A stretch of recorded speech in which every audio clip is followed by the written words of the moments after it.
Hello my dear friend, welcome to education mind online. So friend, कैसे हैं आप लोग? गए हो बहुत अच्छे होंगे। मेरे प्यारे बच्चों, आज हम लोग बात करने वाले हैं आरडीपीवी मैथमेटिक्स 3 के मोस्ट इंपॉर्टेंट टॉपिक्स के बारे में। देखो बेटा, एक बात आप समझना, एग्जाम में अब 1 महीने का समय रह गया है और अभी भी आपने अगर M3 में पढ़ाई स्टार्ट नहीं करा है और इस वीडियो को देखने के बाद भी आप पढ़ाई स्टार्ट करोगे तो आप आराम से पास हो जाओगे। बस आपको क्या करना है, जो बातें मैं बता रहा हूं बेटा उससे आप फॉलो करो। बस अपना दिमाग थोड़ा सा कम चला लेना, क्योंकि मैथमेटिक्स 3 क्या है ना, ये 2 तरीके के बच्चे फेल होते हैं इसमें। ये जो कुछ भी नहीं पढ़ते और ऐसे बच्चे जो बहुत ज्यादा दिमाग चलाते हैं। नॉर्मल एवरेज पढ़ाई करो, जो चीजें मैं बता रहा हूं उसको फॉलो करो, आराम से हर एक बच्चे का मेरा M3 निकल जाएगा।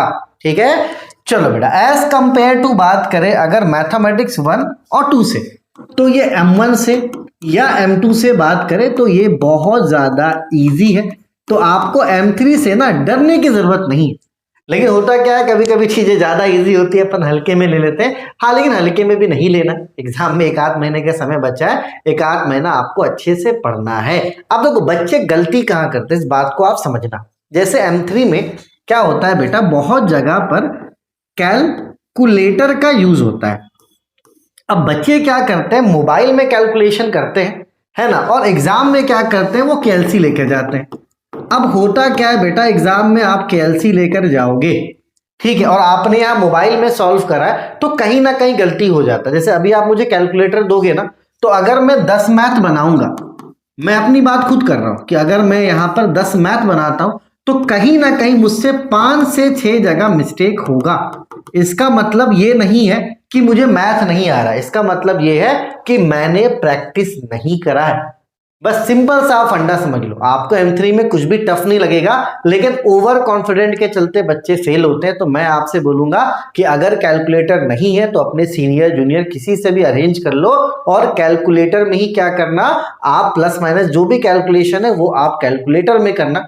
क्योंकि डायरेक्टली आप लोग क्या करते हो, मोबाइल में सॉल्व करते हो और एग्जाम में कैलकुलेटर लेकर जाते हो। प्रैक्टिस नहीं होने की वजह से आप कहीं ना कहीं गलती कर देते हो। भाई साहब, मैथमेटिक्स 3 में मैथ्स लंबे लंबे हैं। अगर आपने कहीं पे गलती करा ना तो आप उसे खोज भी नहीं पाओगे, समय आपका बर्बाद हो जाएगा। तो बस आपको इसी पॉइंट पर फोकस करना है कि भाई अभी भी आप जो भी पढ़ो अपने कैलकुलेटर से ही आप कैलकुलेशन करना। ठीक है, बस यही गलती है आपके फेल होने में, दूसरा कोई गलती नहीं होने वाला। और यही गलती है जो बच्चों को लेके डूब जाता है भाई साहब, ठीक है ना। तो ये वाला गलती मत करो। अभी कैलकुलेटर नहीं, अरेंज कर लो, पुराना खरीद लो, कुछ भी कर लो, लेकिन अब प्रैक्टिस करना कैलकुलेटर से ही, मोबाइल से मत करना। एग्जाम में मोबाइल अलाउ नहीं होगा, है ना, कैलकुलेटर अलाउ होगा। अब उसमें प्रैक्टिस मुझसे करवाओ ना। मैं बोल रहा हूं कि मैं अगर यहाँ पे लाइव आता हूं और मैं 5-6 मैथ सॉल्व करूंगा, मैं पक्का गलती करूंगा। क्यों करूंगा? क्योंकि मैं प्रैक्टिस में नहीं हूं। ये बिल्कुल नहीं है कि मुझे मैथ नहीं आता, मुझे आता है, मुझे सारे प्रोसेस पता है, लेकिन मैं गलती करूंगा क्योंकि मुझे कैलकुलेटर चलाने की आदत खत्म हो गई है। बस सिंपल सा फंडा आप समझ लो, ठीक है। चलो भैया, तो अब 1 महीने का समय है, क्या पढ़ लें सर, क्या पढ़ लें सर, क्या पढ़ लें? तो भैया कुछ मत करो, सबसे पहले यूनिट 1 पूरा पढ़ लो।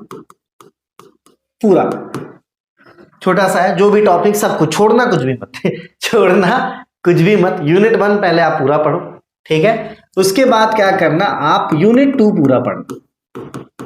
ठीक है बेटा, बोलोगे यस सर, कोई दिक्कत वाली बात नहीं है। यूनिट 3 में बेटा 2 टॉपिक्स हैं, है ना। यूनिट 3 की अगर मैं आपसे बात करूं तो यूनिट 3 में 2 टॉपिक्स है। एक है आपका ऑर्डिनरी डिफरेंशियल इक्वेशन, जिसमें आपका पिकार्ड मेथड आ जाएगा, आपका टेलर सीरीज आ जाएगा, आपका आइलर हो जाएगा, आइलर मॉडिफाइड हो जाएगा, है ना, आरके मेथड, ये सब आ जाएगा, है ना। और दूसरा आपका जो पार्ट है वो पार्शियल डिफरेंशियल इक्वेशन वाला है। तो आपको ये बात ध्यान रखना है कि यूनिट नंबर 3 में सिर्फ और सिर्फ आपको ओडी करना है। ओडी में क्या आ जाएगा, आपका पिकार्ड मेथड आ जाएगा, आपका आइलर आ जाएगा, आइलर मॉडिफाइड आ जाएगा, आरके मेथड आ जाएगा, टेलर आ जाएगा, मिलने प्रिडिक्टर और करेक्टर आ जाएगा। तो इन सारे टॉपिक्स को आपको करना है। पीडी वाले पार्ट को आपको नहीं करना है, पार्शियल डिफरेंशियल इक्वेशन वाले पार्ट को आपको नहीं करना है, क्योंकि वो इतना कॉम्प्लेक्स है ना।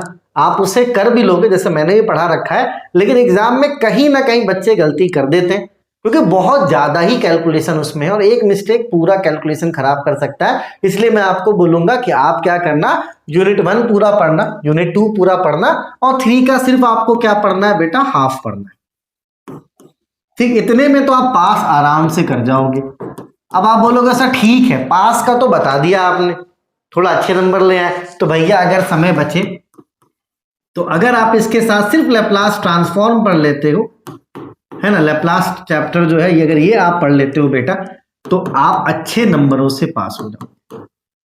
ठीक है, इतना आप समझ लो। अगर आप ये 2.5 यूनिट पढ़ते हो आप आराम से पास हो जाओगे। ठीक है, और अगर आप लैप्लास पढ़ लेते हो तो अच्छे नंबरों से पास आप हो जाओगे। तो यहां पर मैंने क्या किया बच्चों, प्रोबेबिलिटी पूरा कटवा दिया, क्योंकि लास्ट मोमेंट में अगर आप प्रोबेबिलिटी पढ़ोगे कुछ भी समझ में नहीं आएगा, इसलिए प्रोबेबिलिटी से थोड़ा सा दूर रहने का है अपन को।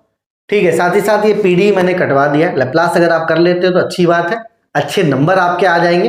अदरवाइज 1, 2 और 3 के हाफ में आप आराम से पास जरूर कर जाओगे। ठीक है बेटा, चलिए, तो अगर आपको मेरा कोर्स लेना है ना, तो आप M3 का कोर्स ले सकते हो हमारे एप्लीकेशन से। फीस 799 है। स्ट्रेंथ ऑफ मटेरियल, सिविल और मैकेनिकल ब्रांच दोनों बच्चों को मैं बोलूंगा कि भाई सोम के क्वेश्चंस अब पहले जैसे नहीं है ना। जैसे मैंने अभी जो अपडेट किया है इसमें, तो पहले क्या था, क्वेश्चंस इजी आते थे स्ट्रेंथ ऑफ मटेरियल के, अब ऐसा बिल्कुल भी नहीं है। तो अगर आपने सोम का भी प्रिपरेशन स्टार्ट नहीं करा है भाई साहब, तो प्रिपरेशन आप स्टार्ट कर दो, नहीं तो दिक्कत हो जाएगा। चलो एक काम मैं यहाँ पे करता हूं कि जो आपका M3 है ना, उसका फीस मैं 599 कर देता हूँ। जाओ, कि अभी भी अगर आपने नहीं परचेस करा M3, है ना, और जो डिप्लोमा करके आए भाई साहब, मैं तो बोलूंगा मैथमेटिक्स 3 का कोर्स परचेस करके जितना मैंने बताया उतना आप पढ़ लो। क्योंकि होगा क्या बेटा, बात समझो, सारे टॉपिक्स आपको एक जगह पे मिल जाएंगे, तो आपका समय जो है वो कम लगेगा। अदरवाइज आप यूट्यूब में टॉपिक खोजने में समय बहुत आपका चला जाता है। ठीक है, तो कोर्स लेने के लिए आप 2 एप्लीकेशन यूज कर सकते हो, एक एजुकेशन पॉइंट ऑनलाइन और दूसरा इरफान रजा। दोनों एप्लीकेशन पे आपको कोर्स मिल जाएगा। तो मैथमेटिक्स 3 का फीस मैंने कम कर दिया, इसका फायदा आप थोड़ा सा उठा सकते हैं। तब तक अपने और अपनों का आप खूब ख्याल रखिए ना। Take care, bye bye. और किसी को अगर M2 M1 का इंपॉर्टेंट देखना, वो भी मैंने बता दिया, सोम का भी आने वाला, तो घबराना नहीं। ठीक है, चलिए take care, bye bye, Tata.